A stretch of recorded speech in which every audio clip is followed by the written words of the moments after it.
Hello बच्चों, कैसे हो? सब बढ़िया? चलो आज से हमारी जो वर्कशॉप है वो स्टार्ट होती है। और वर्कशॉप में सबसे पहले जो संस्कृत का आपको जो नाम दिया है सुसंस्कृतम संस्कृत वर्कशॉप, ठीक है। तो जो सुसंस्कृतम जो हम लोगों ने नाम दिया है उसका भी कोई ना कोई रीजन हुआ है, क्योंकि इसमें लिखा हुआ है सुसंस्कृतम। क्या लिखा हुआ है? सुसंस्कृतम।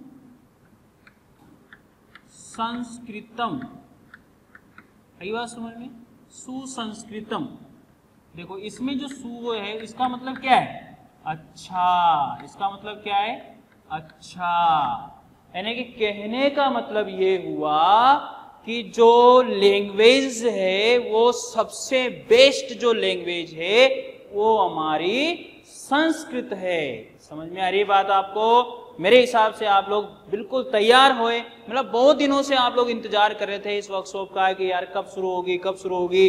तो आज वो दिन आ गया हमारा है कि संस्कृत की जो वर्कशॉप है। और एक बात मैं आप लोगों को अच्छे से बता देता हूँ कि किसी कोचिंग इंडस्ट्रीज में जो है मोशन एजुकेशन प्राइवेट लिमिटेड के द्वारा ही सबसे पहले जो संस्कृत की वर्कशॉप करवाई जा रही है, ये बात भी आप लोगों के लिए काम की है। और वो भी यार एकदम फ्री। मतलब ये भी मजे वाली बात है कि हमें जो है अच्छे से संस्कृत अब लोग जो है पढ़ने को मिलेगी। और इसमें एक बात और है कि जो आपके दिमाग में एक सबसे मेन बात बैठी हुई है कि यार संस्कृत को रटना पड़ता है, आज से वो भूल जाओ। आज से वो चीज अब दिमाग में मत रखो कि संस्कृत को रटना पड़ता है। नहीं, संस्कृत को रटना ही नहीं पड़ता। आई बात समझ में? संस्कृत के लिए सबसे बड़ा जो भ्रम है, ये संस्कृत के लिए जो लोगों ने बना रखा है, इसको आज से हम लोग खत्म करेंगे कि संस्कृत रटने वाली लैंग्वेज नहीं है। संस्कृत एक लॉजिकल लैंग्वेज है, एक लॉजिक वाली लैंग्वेज है, सबसे बेस्ट लैंग्वेज है। ये दुनिया की सबसे वर्ल्ड की सबसे बेस्ट लैंग्वेज मानी जाती है। बात समझ गए? Very good. चलिए आज हम लोग शुरू करते हैं हमारी संस्कृत वर्कशॉप।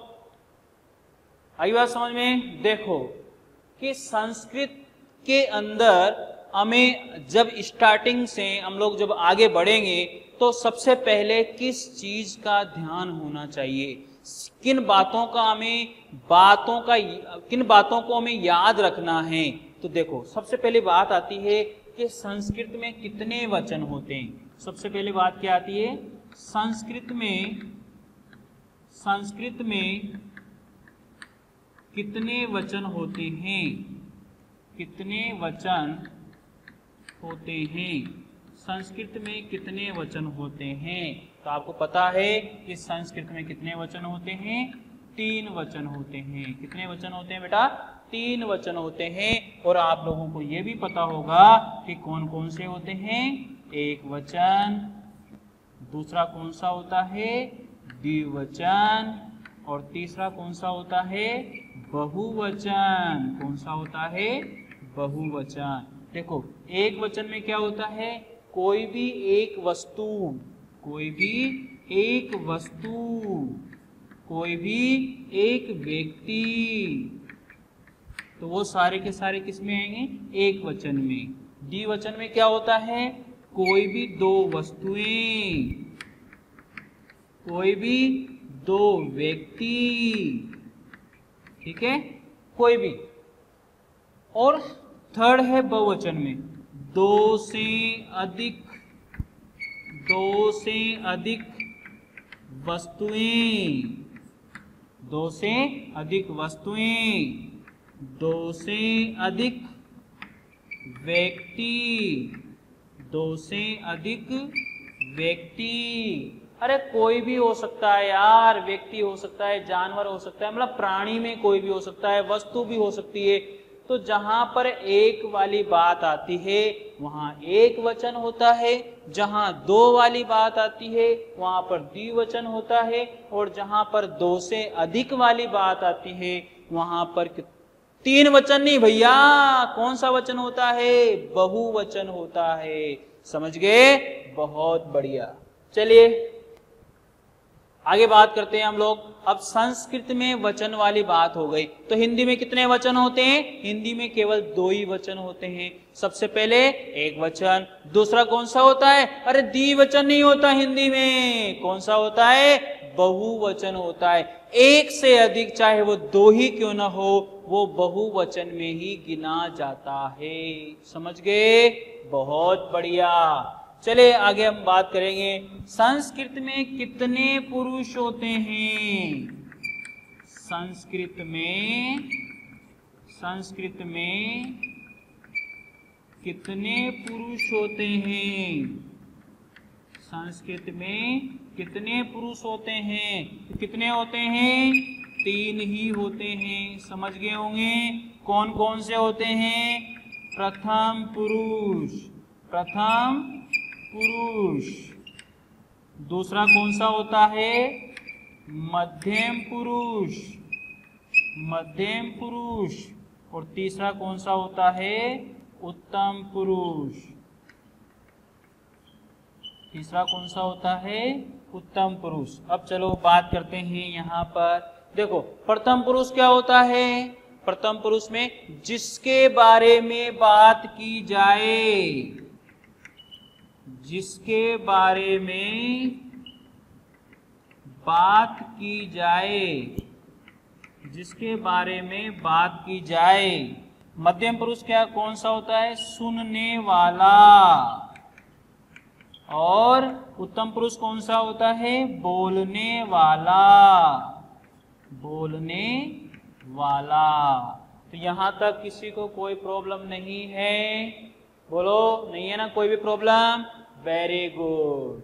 तो प्रथम पुरुष जिसके बारे में बात की जाए, मध्यम पुरुष जो सुनता है, उत्तम पुरुष जो बोलता है। तो देखो वचन 3, अरे पुरुष 3, तो फिर 3 ही होंगे लिंग।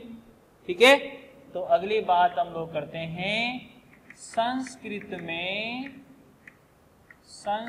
में कितने लिंग होते हैं? संस्कृत में कितने लिंग होते हैं? तो कितने लिंग होते हैं? 3 लिंग होते हैं। याद है ना भैया? 3 ही लिंग होते हैं। तो सबसे पहला होता है पुल्लिंग। कौन सा होता है? पुल्लिंग। दूसरा कौन सा होता है? स्त्रीलिंग। और तीसरा कौन सा होता है? नपुंसकलिंग।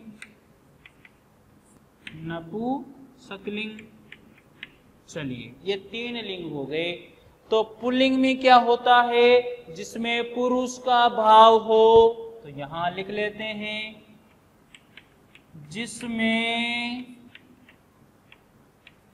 पुरुष का भाव हो। स्त्रीलिंग में स्त्री का भाव हो। और नपुंसकलिंग में निर्जीव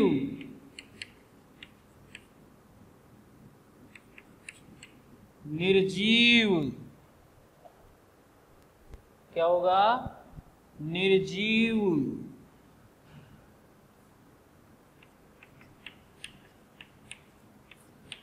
का भाव। ठीक है, तो ये बातें आप लोगों को याद रखनी है। सबसे पहली बात हमने करी है कि वचन 3, एक वचन, द्विवचन, बहुवचन। संस्कृत में कितने पुरुष होते हैं? प्रथम पुरुष, मध्यम पुरुष, उत्तम पुरुष। संस्कृत में कितने लिंग होते हैं? पुल्लिंग, स्त्रीलिंग, नपुंसकलिंग। तो पुल्लिंग जिसमें पुरुष का भाव हो, स्त्रीलिंग जिसमें स्त्री का भाव हो, नपुंसकलिंग कोई भी निर्जीव वस्तु नपुंसकलिंग में आएगी। जैसे मित्र, फल, पुस्तक, विद्यालय, ये सारे के सारे किस में आएंगे? नपुंसकलिंग में आएंगे। तो एक वचन में एक वस्तु, द्विवचन में 2 वस्तु, 3 वचन में 2 से अधिक। पुरुष में जिसके बारे में बात की जाए, प्रथम पुरुष सुनने वाले को मध्यम पुरुष, उत्तम पुरुष बोलने वाले को कहा जाता है। तो मेरे हिसाब से ये जो मैंने 3 बातें आप लोगों को बताई है, तीनों चीजें आप लोगों को समझ में आ गई होगी। आगे बात करेंगे हम लोग, कितने लकार होते हैं? चले बोलो, जल्दी से बताओ, संस्कृत में कितने लकार होते हैं? अरे लकार का पता है ना आप लोगों को? लकार का मतलब क्या होता है? चलो स्टार्ट करते हैं। संस्कृत में कितने लकार? अरे लकार काल, अरे काल मतलब समय। कितने लकार होते हैं? कितने लकार होते हैं? तो सबसे पहली बात कौन सी आती है कि लकार तो होते 10 हैं, अरे लेकिन काम आते हैं 5। आई बात समझ में? तो बात करें, सबसे पहला लकार होता है लट लकार, और इसको हिंदी में बोलते हैं वर्तमान काल। हिंदी में क्या बोलते हैं? वर्तमान काल। दूसरा कौन सा होता है? लंग लकार, इसको बोलते हैं हिंदी में भूतकाल। तीसरा कौन सा होता है? लिरिट लकार, इसको बोलते हैं भविष्य काल। ठीक है। और 4th नंबर पे आता है लोट लकार, इसको बोलते हैं आज्ञार्थक काल। ठीक है। और 5 नंबर पे आता है विधिलिंग लकार, विधिलिंग लकार, और इसको बोलते हैं चाहिए अर्थ में। इसका मतलब आप लोग समझ रहे होंगे कि कोई भी सेंटेंस अगर वो वर्तमान में है, जैसे पुस्तक पढ़ता है, पुस्तक पढ़ती है, पुस्तक पढ़ते हैं, जिसमें ता ती ते इस तरह के जो साउंड आते हैं लास्ट में क्रिया में, वो सारे के सारे लट लकार में होते हैं, अर्थात वर्तमान काल में होते हैं। तो 5 लकार को हम लोगों को पढ़ना होता है संस्कृत में। लकार का मतलब होता है काल, और लट लकार मतलब वर्तमान काल, लंग लकार मतलब भूतकाल, लिरिट लकार मतलब भविष्य काल, लोट लकार मतलब आज्ञार्थक काल, विधिलिंग लकार मतलब चाहिए अर्थ में। तो जिस भी सेंटेंस के पीछे भूतकाल वाली बात आती है, अरे गया था, गई थी, गए थे, अगर ऐसी कोई बात आती है तो वो सारा का सारा भूतकाल में हो जाएगा। जो निकल चुका है समय वो भूतकाल में होगा। अरे आने वाला समय जाएगा, जाएगी, जाएंगे, खाएगा, खाएगी, खाएंगे, इस तरह के अगर आते हैं अंत में, तो जहां पर गागी गे वाला साउंड आता है वहां पर क्या हो जाएगा? लिरिट लकार भविष्य काल हो जाएगा। जहां पर आज्ञा देने की बात आती है, जहां पर परमिशन देने की बात आती है, जहां पर अनुमति देने की बात आती है, जहां पर आशीर्वाद देने की बात आती है, अगर ऐसे कोई भी सेंटेंस हैं तो उनको हम लोग लोट लकार में रखते हैं। लोट लकार में आपको पता है कि आज्ञार्थक काल होता है, आशीर्वाद देना, अनुमति देना, आज्ञा देना, इस किसी भी तरह का सेंटेंस इन तीनों में से अगर है तो वहां पर कौन सा काल होता है? लोट लकार होता है। विधिलिंग लकार में क्या होता है? चाहिए अर्थ में, मुझे भोजन करना चाहिए, मुझे विद्यालय जाना चाहिए, मुझे पुस्तक पढ़ना चाहिए, मुझे खाना खाना चाहिए, इस तरह के जो सेंटेंस आते हैं वो सारे के सारे किस में आएंगे? विधिलिंग लकार में आएंगे। तो विधिलिंग लकार आप लोग इस तरह से पढ़ सकते हो, कोई दिक्कत नहीं है। Very good. तो कितने लकार होते हैं? हम लोगों ने क्या क्या पढ़ा? 3 वचन होते हैं, 3 पुरुष होते हैं, 3 लिंग होते हैं, 5 लकार होते हैं। ये अभी तक हम लोगों ने पढ़ लिया। इसमें शायद किसी को कोई प्रॉब्लम नहीं है। वेरी गुड, किसी को कोई प्रॉब्लम नहीं होनी चाहिए। चलिए अब आगे बात करते हैं हम लोग किसकी? आगे बात करेंगे अब हमें कारक पर ध्यान देना है। हमारी जो संस्कृत है उसमें कितने कारक होते हैं? अरे संस्कृत में जो कारक होते हैं वो 6 कारक पढ़े जाते हैं, लेकिन वैसे कारक कितने होते हैं? 8 कारक होते हैं। कितने कारक होते हैं बच्चों? 8 कारक होते हैं। तो इधर तो लिखेंगे विभक्तियां। चलो पहले मैं आपको कारक के पहले बताता हूं कितनी विभक्तियां होती हैं। विभक्तियां कितनी होती है? तो संस्कृत में 7 विभक्तियां होती हैं। विभक्तियां कितनी होती हैं? कितनी होती हैं? 7 विभक्तियां होती हैं। तो सबसे पहले प्रथमा, दूसरी द्वितीया, तीसरी तृतीया, चौथी चतुर्थी, पांचवी पंचमी, छठी षष्ठी, सातवीं सप्तमी, आठवीं होती नहीं है। विभक्तियां तो 7 ही होती है। 8वां क्या होता है? संबोधन होता है। जो संज्ञा वाले रूप होते हैं उनमें 8वां क्या होता है? संबोधन होता है। तो ये तो विभक्ति वाली बात हो गई। अब हम लोग पढ़ेंगे कारक। कारक कितने होते हैं? यहाँ पर बात करिए कि संस्कृत में जो कारक होते हैं वो 6 होते हैं। हिंदी में जो कारक होते हैं वो 8 होते हैं। बात याद रखने वाली यही है। तो यहाँ लिखेंगे विभक्तियां। अभी अभी मैंने बताई है कितनी विभक्तियां होती है? 7। यहाँ पर लिखेंगे कारक और यहाँ पर लिखेंगे कारक चिन्ह। यहाँ पर क्या लिखेंगे? कारक चिन्ह लिखेंगे। ठीक है, कोई दिक्कत नहीं है। मेरे हिसाब से यहाँ तक किसी को कोई भी प्रॉब्लम आने वाली नहीं होनी चाहिए। तो प्रथमा विभक्ति से ही स्टार्ट करें। प्रथमा, द्वितीया,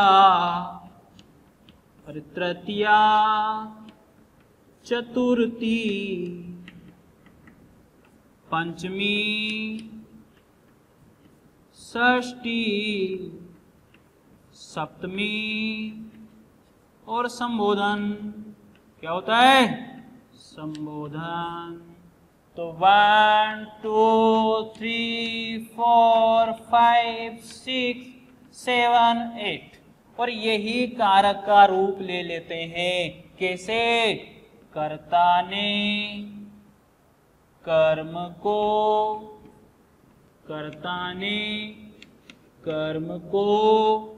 तृतीया में क्या होता है? कर्ता ने कर्म को करण से या फिर के द्वारा, करण से या फिर के द्वारा।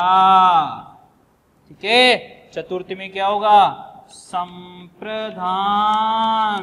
संप्रदान के लिए, अपादान से अलग, अपादान से अलग। षष्ठी में क्या होता है? संबंध। षष्ठी में क्या होता है? संबंध। का, की, के, रा, री, रे। सप्तमी में होता है अधिकरण। अधिकरण में क्या होगा? अधिकरण में होगा में और पर। और संबोधन का तो संबोधन ही होता है। क्या होता है संबोधन में? संबोधन होता है। क्या हो जाएगा? हे, अरे, ओ। ठीक है, तो ये कारक हो गए। ये याद रखने हैं, ध्यान रखने हैं। तो बेटा याद करें कि विभक्तियां कितनी होती हैं? विभक्तियां 7 होती हैं। प्रथमा, द्वितीया, तृतीया, प्रथमा, द्वितीया, तृतीया, चतुर्थी, पंचमी, षष्ठी, सप्तमी, प्रथमा, द्वितीया, तृतीया, चतुर्थी, पंचमी, षष्ठी, सप्तमी। इस तरह से याद कर सकते हो।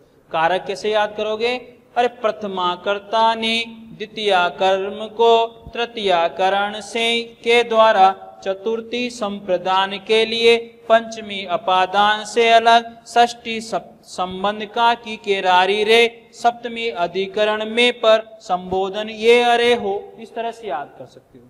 कर लोगे, कोई दिक्कत नहीं है। कर्ता कर्म करण, कर्ता कर्म करण, संप्रदान, अपादान, संबंध, अधिकरण, संबोधन, इस तरह से याद हो जाएगा। ने, को, से, के, द्वारा, के लिए, से, अलग, काकी, के, रारी, रे, में, पर, अरे, हो।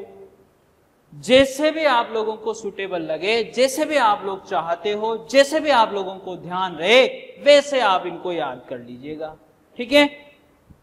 लोगों के बीच में, स्टूडेंट के बीच में हमेशा ये भ्रम रहा है कि अरे यार बहुत सारे शब्द रूप होते हैं संस्कृत में, शब्द रूपों को बहुत कुछ रटना पड़ता है। ऐसा नहीं है, नहीं रटना पड़ता बिल्कुल भी। जब हम लोग क्लास करेंगे शब्द रूप की, संज्ञा शब्द रूप की, तो उसमें जब आप देखोगे किस तरह से आसानी से एक शब्द रूप याद करेंगे, उस जैसे हजारों शब्द रूप आप बना सकते हो, कोई प्रॉब्लम उसके अंदर आने वाली नहीं होगी। ठीक है।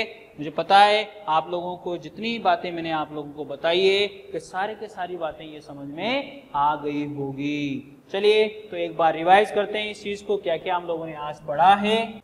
तो सबसे पहले बात करते हैं हम लोगों ने क्या पढ़ा। सबसे पहले हमने पढ़ा है वचन। वचन कितने माने? 3। नंबर 2 हम लोगों ने पढ़ा लिंग, कितने माने? 3। तीसरे नंबर पर हम लोगों ने पढ़ा है पुरुष, कितने माने? 3। चौथे नंबर पर हम लोगों ने पढ़ा है लकार, लकार मतलब काल, कितने माने? 5। 5वें नंबर पर तो वचन, लिंग, पुरुष, लकार, और 5वें नंबर पर क्या पढ़ा हम लोगों ने? कारक। क्या पढ़ा? कारक, जिसको माना हमने 6। कैसे माना? जो संबंध कारक है उसका कोई औचित्य नहीं है और संबोधन वाले को कर्ता के रूप में ही गिना जाता है, इसलिए कोई औचित्य नहीं। इतनी सारी बातें हम लोगों ने सीखी यार, तो याद रखें। जो अगली क्लास होगी उसमें मैं आप लोगों से पूछूंगा वचन कितने होते हैं? 3। लिंग कितने होते हैं? 3। पुरुष कितने होते हैं? 3। लकार कितने होते हैं? तो आप लोगों को याद है लकार कितने होते हैं? 5। और कारक कितने होते हैं? 6। तो मैंने आप लोगों को बता दिए हैं कि लकार में जो है, लकार को हम लोग काल बोलते हैं, और जो काल होते हैं लट लकार, वर्तमान काल, लंग लकार, भूतकाल, लिट लकार, भविष्य काल, लोट लकार, आज्ञार्थक काल और विधिलिंग चाहिए अर्थ में। उसी तरह से वचन में एक वचन, द्विवचन, बहुवचन, लिंग में क्या होता है? पुरुष, पुरुष यानी कि पुल्लिंग, स्त्रीलिंग, नपुंसकलिंग। पुरुष में प्रथम पुरुष, मध्यम पुरुष, उत्तम पुरुष, और लकार तो मैंने बता दिया। कारक आपके सामने लिखे हुए हैं। कर्ता ने कर्म को करण से, इससे कोई मतलब नहीं है, बस हमें ये याद होना चाहिए।